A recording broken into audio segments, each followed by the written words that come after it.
What's going on, everybody? My name is Ben and welcome to a very special version here of Ben Builds. We are actually going to be teaming up with a good buddy of mine, Mr. Joe, over there at Mad Genius Productions. He and I have decided to go ahead and do a quick two-person buddy build. We're going to go ahead and build the same kit. We're going to see what we can do with it. We're just going to have fun. The nice thing about this is that there's no time limits. There's nothing you can build as fast as you want or as slow as you want. This is what we've chosen to go ahead and build. This is a 1/48 scale Tamiya Mitsubishi A6M3 Zero. Now this is the HAMP, or also known as the Zeke 32. This is an older kit, it's probably early 80s, but I have a good feeling that this is going to be a really fun build.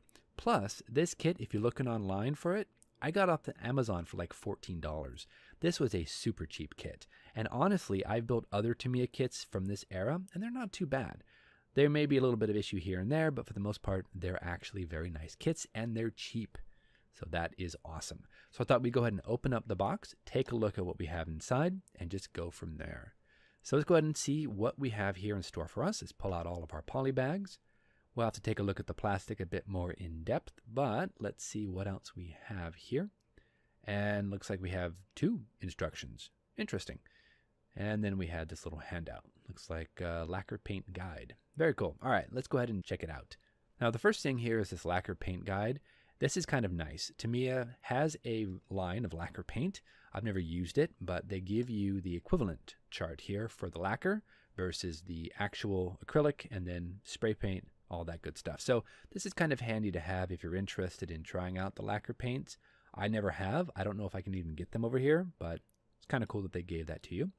Now, the instructions here, pretty standard instructions. It has a little bit about the aircraft. And speaking about the aircraft, the A6M Model 32 is by far my favorite of all the Zero versions. I just have to say those clipped wings and the changes that they made, I just like the look of it. Actually, the aircraft itself was an attempt to try and increase high altitude performance, and they chopped the wings, they added a bigger engine and all that craziness. It just didn't work out. Now, in reality, it wasn't a very good aircraft because the reduction in wingspan, the reduction of actual internal fuel, the larger engine with a two-stage supercharger, there was a lot that was put into the aircraft that just didn't really increase performance like they were envisioning. So the aircraft itself wasn't very well liked by the pilots, and it was mostly just used as training aircraft. The more popular one was the A6M3 Model 22, which retained those rounded wing tips. Now, the instructions themselves are pretty standard for Tamiya. We've got our front page having all of our parts and pieces and our basic assembly, and we have the back page here that's going to be the exterior colors and decal placement. But what I will say though is that we have these little side columns here that give us a little bit of added detail. So we have the cockpit assembly, but then we move right over here and it tells us drill out the seats, add in some seat belts. It talks a little bit about what decals to use and where to position them. I like that they call out even extra detail, which is really nice, all the way down here to the actual engine, where they tell you where to place some fuse wires, where they place all of these, different wiring here for the engine. That's really super cool of them to do. Now, the basic assembly, though, doesn't look to be all that difficult. It does call out an incorrect color here. It actually tells us to use a metallic blue color. I don't think that would be correct. We should probably use an interior green, but we'll get to that a little bit later. Basic assembly of the fuselage, the cockpit, the wings, all that good stuff. And then, of course, we have the engine, which we could actually detail up a little bit, which might be kind of fun. Now, on the other page here, we start off with the landing gears. Here on the side tab, we've got instructions on how to drill out the different attachment points, how to feed a brake cable through, and that might be kind of fun to try. I've never really added brake cables on before. We've got our drop tank, and then down here it shows us the position and the placement of those outer bay doors. Installing the fuselage to the wings, installing all the different parts and pieces onto the landing gears doesn't look too difficult, really, honestly. And then we have the final assembly here with the drop tanks, the wheels, the doors, and then, of course, a couple extra pieces here and there. I like how they have these little notes and things. Very cool. Now, this kit actually comes with a pilot and with some ground crew. I'm not sure if I'm going to be using those in the actual build itself, but it's nice to know that we have them. Now, this is kind of cool. We can actually build this in a flying version, so we'd fold up those gear bay doors. We can have the cowling flaps to be fully open or fully closed. That's interesting. And we can also have the sliding canopy open or closed. So I like that. It gives us options. Now, I'm probably going to have the canopy open if I can detail up that cockpit enough, but we'll get to that a little bit later. Now on the back side of this, we have, of course, the different versions we can paint. And there's actually 4 different options here for decals. We have 2 that are that kind of greenish gray, and then we have one with that kind of cool green mottled effect. I like that one. Most likely, I'm going to build that one. But these are very well detailed and very well appointed here for the different decals. Of course, we have the underside and we have the top sides of all these, as well as the decal placement and the detail painting guide, which I really like. Now moving on to the decals themselves, these should be pretty decent. I really haven't had any issues with Tamiya decals, at least not recently. Now I haven't built one of these yet, so I don't know how these will react to say like microsol or microset, but we're going to get to that. I might actually end up painting some of these rondels. I don't know if I'm going to use the decals or not, but it's nice to know that I have them there in case I want to use them. But we'll put them away right now just so we don't hurt them. We just keep them nice and safe and move on to the plastics. Now the plastics themselves, these I'm assuming are going to be filled with raised panel lines because this is an older kit from the early 80s. I'm assuming we're going to see a lot of that and very little detail. So let's go ahead and see what we have. Now we have the bottom part of the wing. Let's flip it over and let's give a little closer look here. You know what's interesting, guys? This actually has recessed panel lines with a little bit of raised panel lines as well. That's very unusual. I wasn't expecting that. I was expecting it to be all raised, to be honest. All of the horizontal lines that go from wingtip to wingtip, all of those are recessed. And all the lines that go from the leading edge to the trailing edge, those are all raised. Very interesting. We can see here the wheel wells are quite nicely appointed. I don't know if it's accurate, but it looks good for me, at least from my eye. Now, like I said, from wingtip to wingtip, those are all recessed. But from leading edge to trailing edge, those are raised. What an unusual way to do a model. I've never seen anything quite like this before. Maybe it was common practice back in the 80s for Tamiya to do this. I don't know. But all of these are all raised, whereas everything the other direction are all recessed. So that means that this shouldn't be too hard to go ahead and to rescribe all those lines because honestly, they're very straightforward. There's no complex curves. All the important hatches and bays and all that, they're all recessed. So we're pretty decent with that. Let's take a look at the top of the wing as well. It's the same story. We have all of the recessed panel lines that go from wingtip to wingtip, and we have all the raised panel lines going from leading edge to trailing edge of the wing.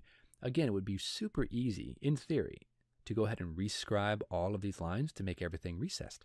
I don't know if I'm going to do it, but that might be kind of fun to do. Just use a pin vise, chuck a pin in the end of that, and then just recut those lines. I also have a riveting tool that I might want to use on this too, so we're going to have some fun for sure.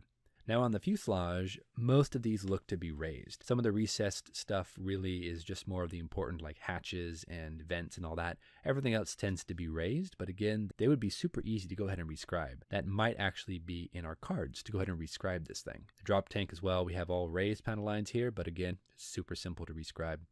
Now the inside of the cockpit, I'm expecting very little detail, and actually, I'm pleasantly surprised. We have quite a bit of detail here molded into the sidewalls. Now, I don't know how accurate it really is, but it's actually nice that they would have something in there. Now, our instrument panel, of course, is completely devoid of any detail. We might have to change that. We have our seat bulkhead right here, which isn't too bad. We have our cockpit floor right here. Also, there's some detail there. It's very soft and lacking the crisper looking detail like from the Hasegawa kit or something like that. But I've kind of come out of making the cockpit for my A6M2N and adding pipes and all that stuff. So this might be fairly simple to go ahead and just do the exact same thing. Add piping, add levers, add all of that good stuff. Using my references, I might be able to add in quite a bit of detail into this and really make it look cool. I don't know for sure, but honestly, it isn't too bad. I was expecting far worse. Now, I mentioned before we have some figures. Now, there are 6 figures in total, and we have 2 of each of those 3 types. Actually, they look pretty decent. I mean, they're soft plastic. There's nothing that fancy about them. But honestly, it's kind of cool to have figures. It's not something that I normally have in my kits. I don't really use figures. I've never really been a figure painter. If I ever wanted to try paint figures, this might be a good way to start. Yeah, so not too shabby. Very, very nice. On the same sprue, we have our engine detail. It could easily stand to use a little bit of sprucing up, though, with some wires. Our rear ailerons, of course, raised panels, but we can go ahead and detail that up. We have our seat, which we actually would want to drill out. And this is actually a thinner piece. You know, the Hasegawa kit that I'm also building, that seat was kind of thick. This seat, far thinner. And I kind of like that. Then of course we have our wheel door covers and all of that jazz. Lastly, we have our cowling here, and I don't know what this is, but we can just trim that right off. All the panel lines are recessed, which is really nice. That saves me a lot of hassle and a lot of work. Though there is this kind of seam line down here. I don't know if that's a panel line or just a seam line. I'm not sure. But everything else, yeah, is recessed. The gun ports, of course, we'd have to drill those out. That shouldn't be too hard to do to give this a nice, mean, aggressive look. So overall, yeah, I'm happy. Now, the clear parts come in two different versions. We have the solid canopy, and then we have the 3-part canopy. I'm probably going to do the 3-part canopy, assuming that I can go ahead and get that cockpit detailed up to the level that I would like.